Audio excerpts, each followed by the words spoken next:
Jeudi le 21 novembre dernier, j'ai eu la chance d'assister à une conférence portant sur les poèmes de Gaston Miron mis en chanson. Cette conférence a été présentée à l'Agora par mademoiselle Ariane Caron-Poirier. Lors de cette présentation, elle nous a montré un PowerPoint avec toute l'information qui découlait de ce PowerPoint et aussi quelques chansons qu'elle nous a fait écouter. L'objectif de la conférence était de nous présenter et de nous montrer les 12 hommes rapaillés, c'est-à-dire les 12 hommes qui ont transformé justement les poèmes en chansons. Il y a par exemple Plume la Traverse, Yvan Perrault, Louis-Jean Cormier et encore plus. Aussi, on nous a montré justement quelles modifications ils avaient faites pour mettre ces poèmes en chansons. Premièrement, je vais vous parler de l'auteur Gaston Miron. Alors, c'est un ancien poète québécois né en 1928 et décédé en 1996. Celui-ci était un poète militant pour l'indépendance du Québec. C'est aussi le fondateur de la première maison d'édition québécoise, consacrée seulement à la poésie. Les principaux aspects qu'on a vus lors de la conférence étaient les poèmes mis en chanson de Gaston Miron, bien évidemment, mais aussi les différents thèmes utilisés dans ses chansons et aussi les certaines modifications faites par les auteurs. Puis pour bien comprendre ce qui s'est passé, je vais vous présenter un moment où elle a cité toutes les modifications que les auteurs apportaient justement à ces chansons. Donc, il y a par exemple la modification d'un titre de poème, la création d'un vers ou d'une strophe, ou aussi créer un refrain, répétition d'un vers ou d'une strophe, ou encore enlever un vers ou une strophe, ou on peut même déplacer des vers, des strophes pour les amener ailleurs dans le poème. Et finalement, on peut simplement fusionner des poèmes ensemble pour créer une seule chanson. Et comme l'a dit mademoiselle Ariane Caron-Poirier, malgré qu'on modifiait justement ces chansons, on gardait l'essentiel des poèmes de Gaston Miron, des chansons qui utilisaient les mêmes thèmes que Miron, et un des thèmes qui revenait souvent, c'était l'amour. Maintenant, je vais vous parler d'une chanson de Gilles Bélanger qui se nomme Parle-moi.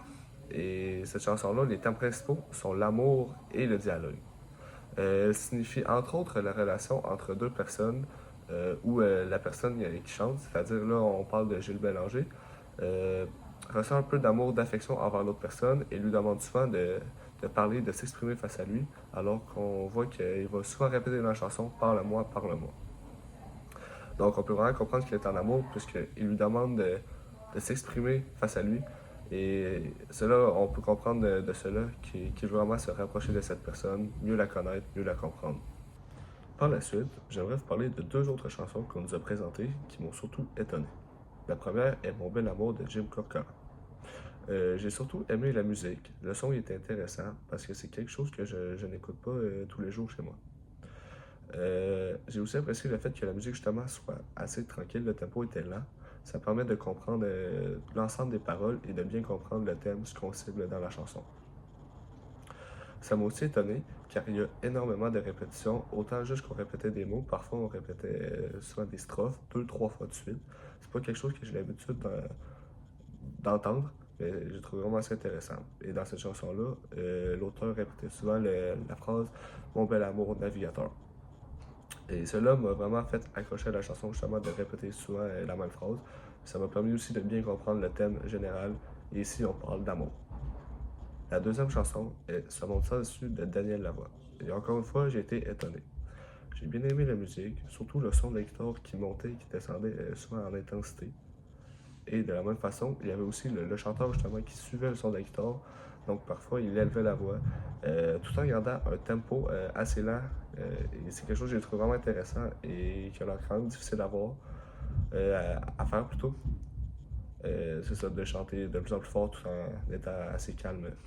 Pour faire un lien avec ce que je viens de dire, c'est ça, j'ai vraiment trouvé intéressant le fait que l'auteur, le chanteur, soit capable d'élever la voix et ça fait vraiment un contraste avec le thème de la chanson qui est un peu plus triste, alors qu'on parle souvent, mettons, de solitude, ou encore un mot qui va souvent répéter, c'est le mot meurt, mort.